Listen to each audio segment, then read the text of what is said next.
अस्सलाम वालेकुम, कैसे हैं आप लोग। उम्मीद है बिल्कुल ठीक होंगे।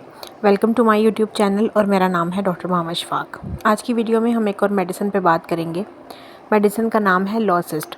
लॉसिस्ट टैबलेट क्यों इस्तेमाल की जाती है, इसके क्या फ़ायदे हैं, किन लोगों को इस्तेमाल करवाई जाती है और कितनी दफ़ा आप इसको दिन में इस्तेमाल कर सकते हैं। इसको ज़्यादा इस्तेमाल करने के नुकसानात भी हो सकते हैं, तो इस वीडियो में हम इसी चीज़ पे बात करेंगे।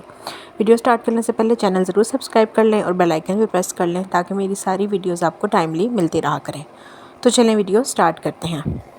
आज की हमारी मेडिसिन है लॉसिस्ट टैबलेट। सबसे पहले हम देख लेते हैं कि इसका एक्टिव इंग्रेडिएंट क्या होता है या जेनेरिक फार्मूला क्या होता है। लॉसिस्ट इसका ब्रांड नेम है और जब भी हमने किसी मेडिसिन को याद करना है तो आपने इसका जेनेरिक नेम याद करना है, जिसको हम आम जुबान में साल्ट या फार्मूला भी कहते हैं।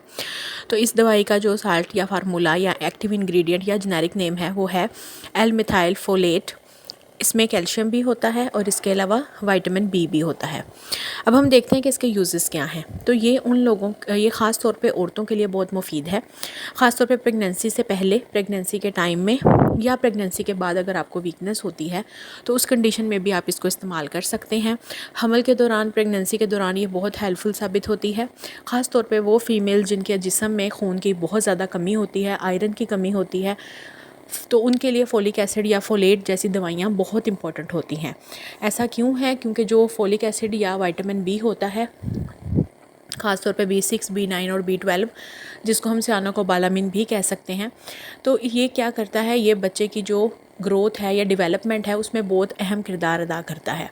अगर आपके जिस्म में फोलेट्स की या फोलिक एसिड की या आयरन की या खून की कमी होगी या विटामिन बी वगैरह की कमी होगी तो जो बच्चे की डेवलपमेंट है वो सही से नहीं हो सकेगी। या तो उसका दिमाग सही से नहीं बनेगा, डेवलप ही नहीं होगा, स्ट्रक्चर ही नहीं ठीक से बनेगा, या फिर उसको, जैसे आपने देखा होगा, कमर पे फोड़ा बन जाता है, दाना बन जाता है बच्चों के अक्सर पैदाइश में, ठीक है, उसको स्पाइना बाइफिडा कह सकते हैं आप।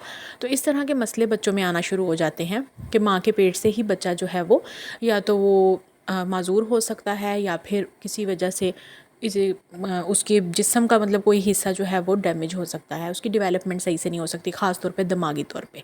और इसके अलावा स्पाइनल कोड का भी कोई मसला उसके साथ हो सकता है, स्पाइना बाइफिडा जैसी कंडीशन भी हो सकती है। तो ये कुछ मसले होते हैं जो कि औरतों को प्रेगनेंसी के दौरान फोलिक एसिड लेना बहुत ज़रूरी होता है। इसके अलावा अगर नॉर्मली प्रेगनेंसी के अलावा बात की जाए तो आम ज़िंदगी में भी औरतों के लिए ये बहुत मुफीद होती है, ख़ास तौर पे जो लड़कियां जिनको पीरियड्स होते हैं या फिर शादी से कुछ टाइम पहले से ही आप अगर इस तरह की दवाइयों का इस्तेमाल शुरू कर देते हैं तो ओवरऑल आपके हेल्थ के लिए बहुत मुफीद होती हैं।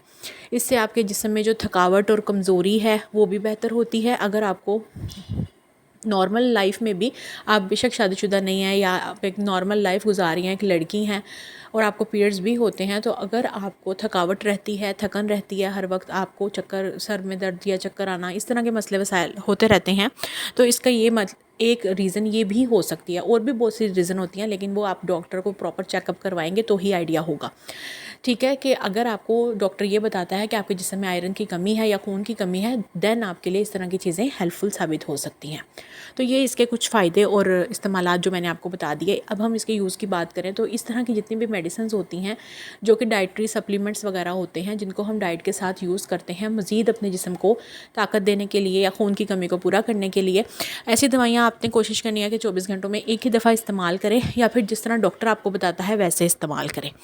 नॉर्मली अगर मैं जनरल एक डोज़ की बात करूँ तो आप इसको दिन में एक दफ़ा ले सकते हैं, नाश्ते के 1 घंटे के बाद भी इसको ज़्यादातर इस्तेमाल किया जाता है। इसके अलावा जैसे आपकी कंडीशन होगी उस हिसाब से डॉक्टर आपको रिकमेंड करेगा। ये इसकी डोज़ थी जो मैंने आपको बता दी कि आपने 24 घंटों में एक ही दफ़ा इसका इस्तेमाल करना है, बाकी मज़ीद अपने डॉक्टर के प्रेस्क्रिप्शन को ही फॉलो करना है। अब हम आ जाते हैं इसके नुकसानात पे कि अगर आप इसको बहुत ज़्यादा इस्तेमाल करते हो या बहुत अरसे से इस तरह की दवाइयाँ आप ले रहे हो या बहुत मिकदार में दिन में आप बहुत 3-4 बार लेते हो, तो आपको क्या क्या मुज़र असरात या साइड इफ़ेक्ट्स भी हो सकते हैं। इससे आपका स्टमक डिस्टर्ब हो सकता है, आपको जो है वो थोड़ी बहुत एलर्जी या ख़ारिश जैसी कंडीशन भी हो सकती है। ज़रूरी नहीं है सबके साथ ऐसा हो, लेकिन अगर आप इसको ज़्यादा ही इस्तेमाल करते हैं तो अक्सर लोगों को ये मसले आ सकते हैं। इसके अलावा कॉन्स्टिपेशन है, इस तरह के मसले आपको कुछ हो सकते हैं। कोशिश करनी है कि डॉक्टर को प्रॉपर बता के, उसे अपने टेस्ट वगैरह करवा के, उनसे गाइडलाइन लेके ही आपने किसी भी दवाई का इस्तेमाल करना है। इस तरह की वीडियोस जस्ट फॉर नॉलेज होती हैं।